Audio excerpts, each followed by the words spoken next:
Drage gledalke, dragi gledalci, dober večer. Danes je z menoj moški, ki se mu je praktično tako rekoč čez noč skoraj da popolnoma obrnilo na glavo. To je Domen Kljun. Lepo pozdravljeni. En lep dober večer tudi z moje strani. Torej, pred parimi dnevi ste izdali svojo prvo pesem, sedaj vas lahko že vprašam, kakšni so občutki, ko je nekaj dni mimo, kakšni so odzivi? Ljudje so zelo lepo sprejeli mojo pesem. Moram reči, da so kar podobni občutki, kot takrat, ko sem zmagal na Talentih.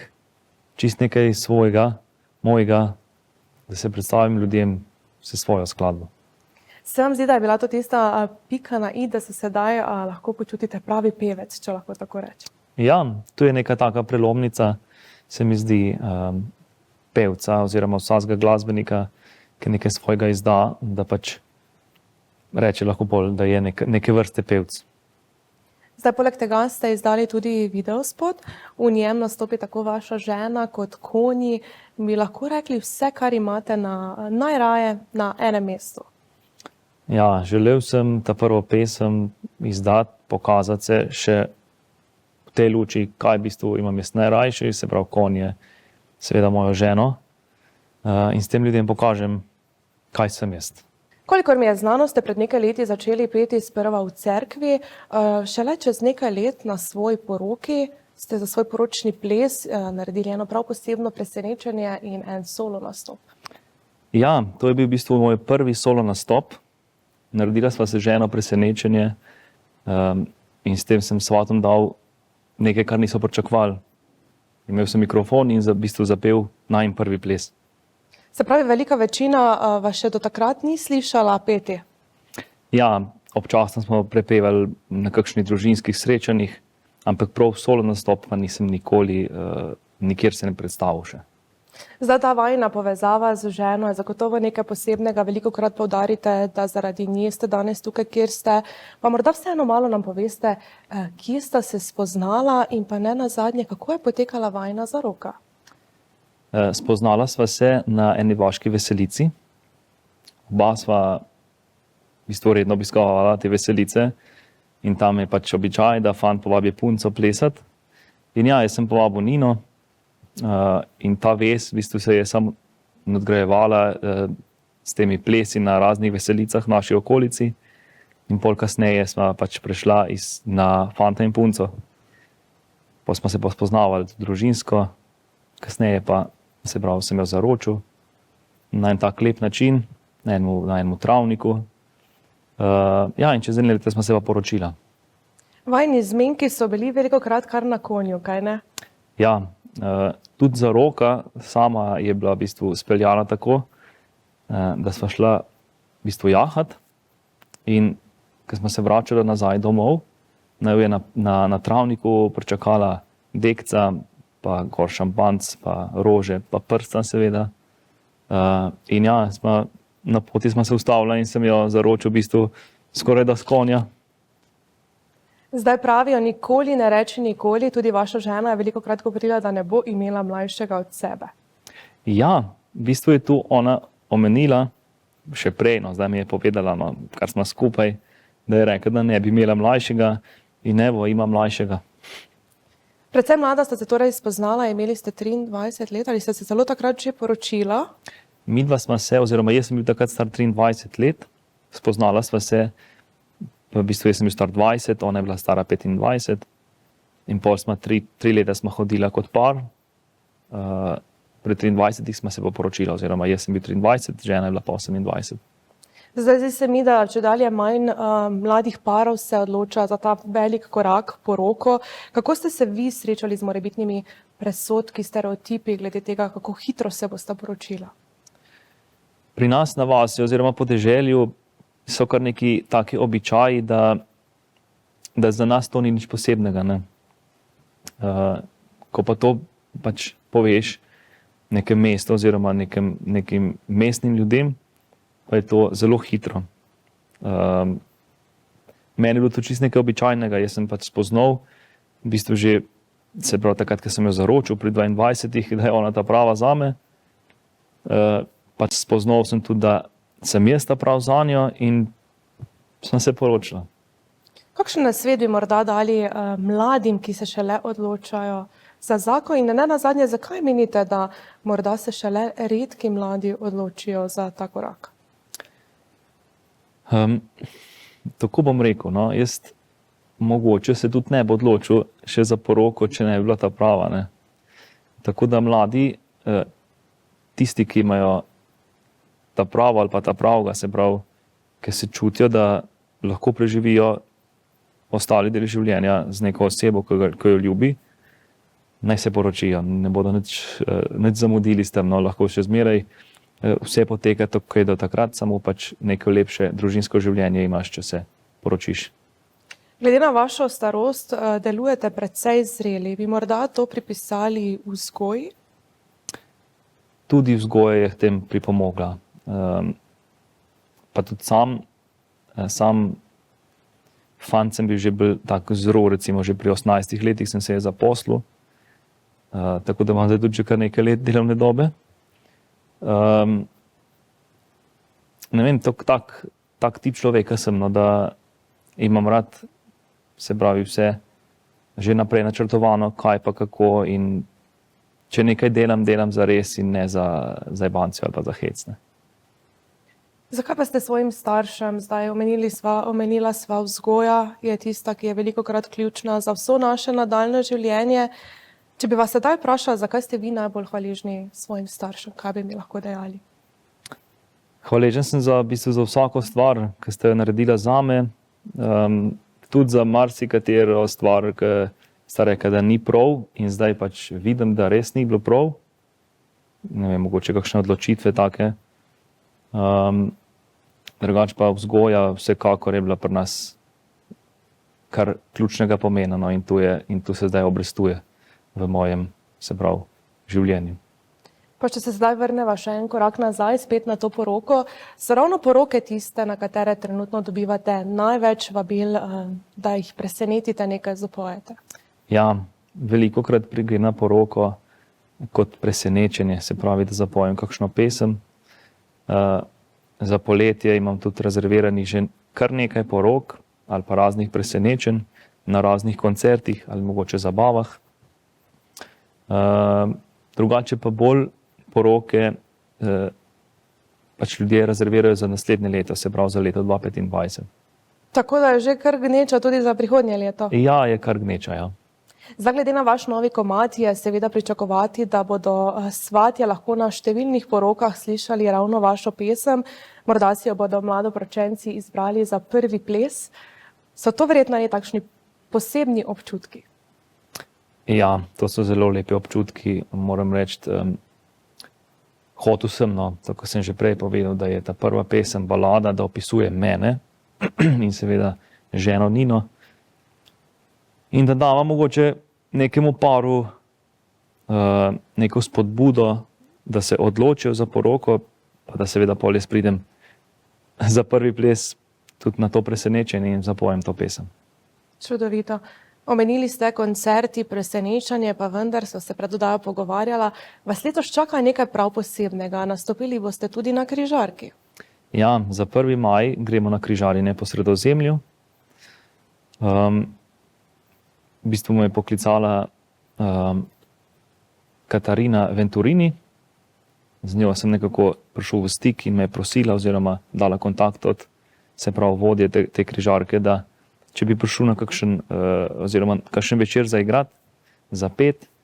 In smo se zmenili, zdaj 27. aprila štartamo in gremo za 8 dni po Sredozemlju.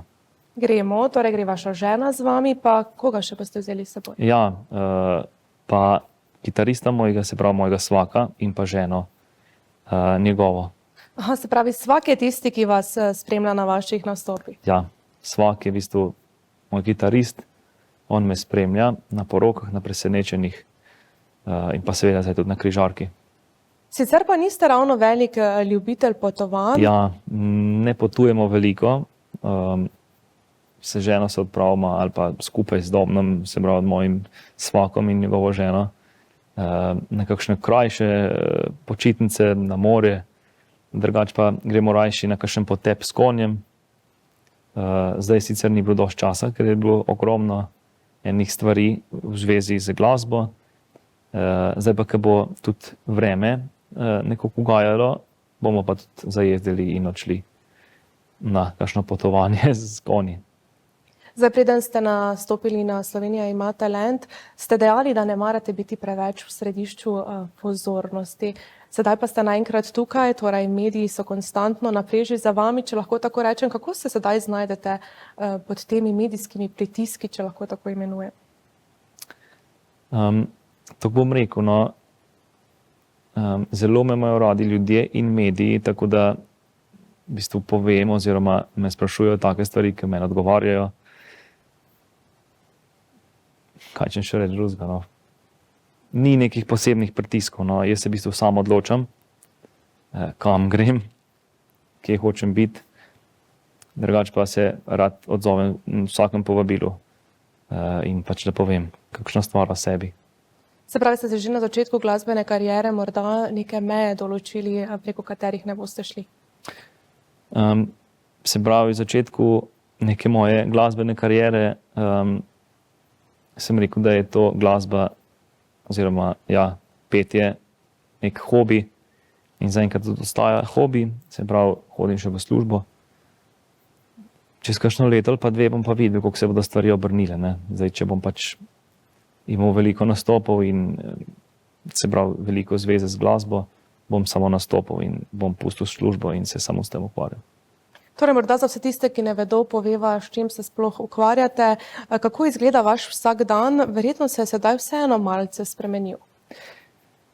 V bistvu sem zaposlen na kmetijsko-gozdarski zadrugi Ribenca, kjer prodajam suho robo. Doma imamo konje, imamo veliko konj. Še vedno imam čas za njih, ampak zdaj tudi del življenja posvetim glasbi in pač dam ljudem nekaj, za kar sem obljubil, da jim bom dal, če seveda zmagam na talentih. Konji so vaša strast že od mladih let. Šele leto dni ste šteli, ko ste prvič sedli na konja. Bi lahko rekli, da na vas deluje tako terapevtsko, da ko zajezdite, odmislite vse težave, vse druge stvari, pustite nekje na strani? Pri nas je že od nekdaj so konji, kar se spomnim. Tudi se pravi, star ata mi je govoril, da so bili konji. Še on, da so predniki imeli. Zdaj pa se v bistvu ukvarjamo s konjerejo. Oče je v bistvu zaposlen doma, kjer pač je ena dejavnost od konji, drugače se ukvarja še s predelavo lesa. In to je to v bistvu, no. Obožujemo konje vsi, kompletna družina. Je pa tako, kot ste rekli, da prvič sem sedel na konja pri enem letu. V bistvu sem prej jahal konja kot govoril. Tudi nekaj pove, da mi konji ogromno pomenijo. Družina je tista stvar, ki vam ogromno pomeni. 3 generacije pravzaprav bivate pod isto streho. Kako je vzdrževati te odnose? Zdaj navadno rečejo, ne maram tašče pri sebi, tasta, kakorkoli. Pri vas pa to na nek način super funkcionira. Ja, imamo hišo, kjer živijo 3 generacije, ampak imamo kar ločene gospodinjstva, vsak je v svojem štuku. Imam pa namen, oziroma imava namen se ženo narediti hišo. Seveda bo ostala na pustem hribu, ampak da se umakneš in da si na svojem. Zdaj pred tistim finalnim nastopom ste izgubili glas in preden ste stopili na oder, ste se obrnili na Boga. Kaj vam pomeni ta vaša vera? Ja, to, kar ste omenili, no, jaz sem se obrnil pred nastopom na Boga, dal mi je neko moč, neko upanje, da lahko izpeljem nastop tako dobro, da v bistvu lahko zmagam, ne? In sem zmagal, drugače pa vera je v bistvu prisotna v naši družini. Pač odkar se spomnim jaz in pač obiskujem sveto mašo, tam tudi prepevam in s tem pač nekaj Bogu dam, ne? In on pač meni to povrne. Zdaj, kako bi recimo poskušali nekomu mlademu približati vero? Ali vse zbuditi tisto zanimanje? To je kar težko vprašanje, no, oziroma ne vem, jaz se čutim neko potrebo čutim pri sebi, da se včasih posvetim Bogu in ker vedno dobim nekaj od njega nazaj. Se pravi, ogromno sem dobil na finalu Slovenija ima talent, kjer mi je dal to upanje, da stopim sploh na oder in da tam zapojem, kakor sem takrat lahko. In ja, in evo, jaz pač in s tem, ker mi je to naredil, hodim zdaj sveti maši in tam se z njim pogovarjam in na nek način v bistvu sodelujeva. Zaenkrat torej precej dobro usklajujete to kmetijstvo, glasbeno kariero, pa vas morda na vaši poti kaj skrbi? Nič me ne skrbi, jaz bom vedno imel čas za konje, za družino. To, kar sem že rekel, jaz se bom spet ukvarjal toliko, ker mi bo čas dopuščal. Kmetija bo pri nas živela naprej. Družinski odnosi se zaradi moje neke pevske kariere ne bo zrušila ali pa da bi krhali odnose. Bom še zmeraj imel na prvem mestu na družino in pa kmetijo, se pravi konje. Vseeno glasbeno kariera ni vse samo lepo, to, kaj vidimo nazven, prinaša številne druge stvari za seboj. Ravno iz tega vidika sem mislila mogoče kakšne skrbi ali pa boste dodatno previdni. Ja, jaz pač v svoj glasbeni krog spuščam ljudi, ki jim zaupam. Vem, da imajo isto mišljenje kot jaz. Da mi bodo dali tisto, kar jaz potrebujem, da bodo hvaležni za to, da v bistvu lahko na neke vrste sodelujejo z mano. Nočem pa takih ljudi okoli sebi, da bi sam nekaj od tega imeli oziroma da bi imeli ta namen. Se okoristiti. Tako je, da z mano v bistvu tržijo. Zdaj, ko ste zmagali, so bile vaše besede, zmagal je naravni talent. Morda smo kdaj v preteklosti videli vse prej kot to. So bile te besede morda spodbuda tistim, ki se odločajo podati na takšno pot?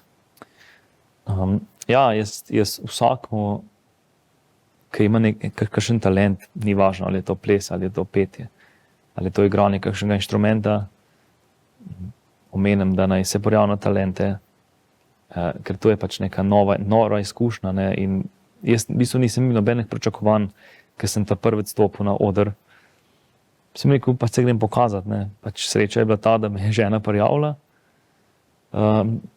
Je pa izkušeno, da ko sem že dostikrat povedal in vedno bom.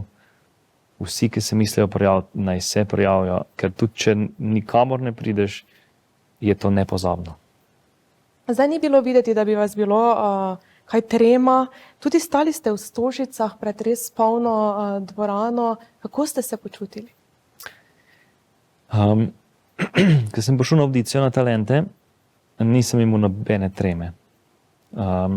Ampak skozi nastop in pa skozi drugi krog, ko sem prišel v polfinale, tam sem pa začutil pritiske, tudi strani ljudi, ki so od mene veliko pričakovali, tam pa je bila prisotna trema. Ne.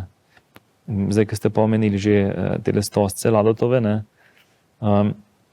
tudi ni bilo neke posebne treme, ker nas je bilo ogromno nastopajočih, tudi v moji točki, tam, kjer sem nastopal. Ogromno je bilo enih vaj, tako da je bilo vse v bistvu pripravljeno na nekem nivoju in tam sem prišel na oder in naredil to, kar si mogel.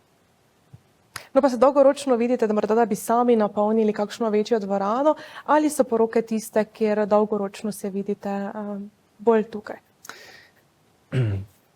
To, kar sem že rekel, no, jaz zaenkrat delam to bolj s hobijem. Bom pa absolutno, če pač bodo ljudje zainteresirani in me radi poslušali, tudi jaz probal napolniti kakšno veliko dvorano, pa da me ljudje pridejo poslušati. Za nekako let je s prvo pesmijo prebit. Kaj pa naprej? Že morda pripravljate drugo pesem? Kaj lahko pričakujejo ljudje? Ja,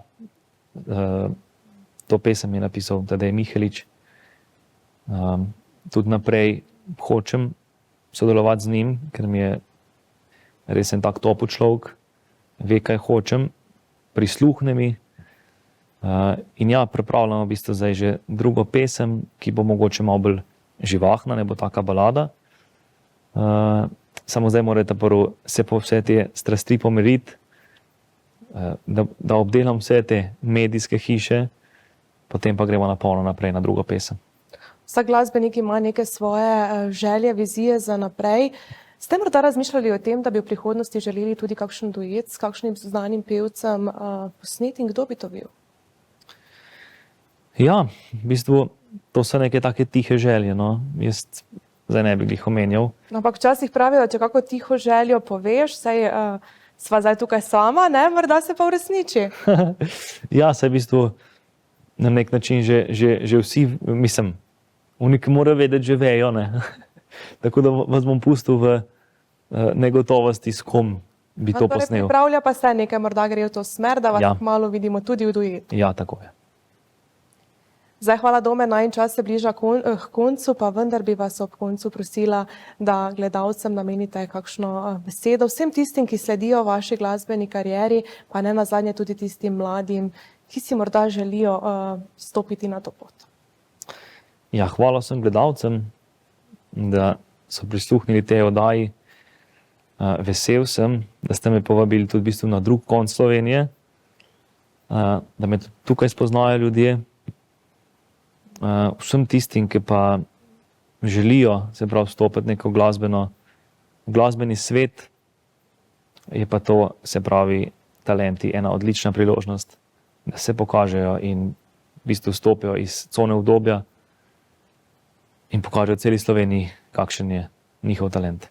Najlepša hvala, ker ste vzeli čas, bili moj gost. Želim vam veliko uspeha na vaši glasbeni poti še naprej. Ja, hvala vam. Hvala tudi vam, da ste bili ponovno v naši družbi. Vidimo se prihodnji četrtek, do takrat pa ostanite na BKTV.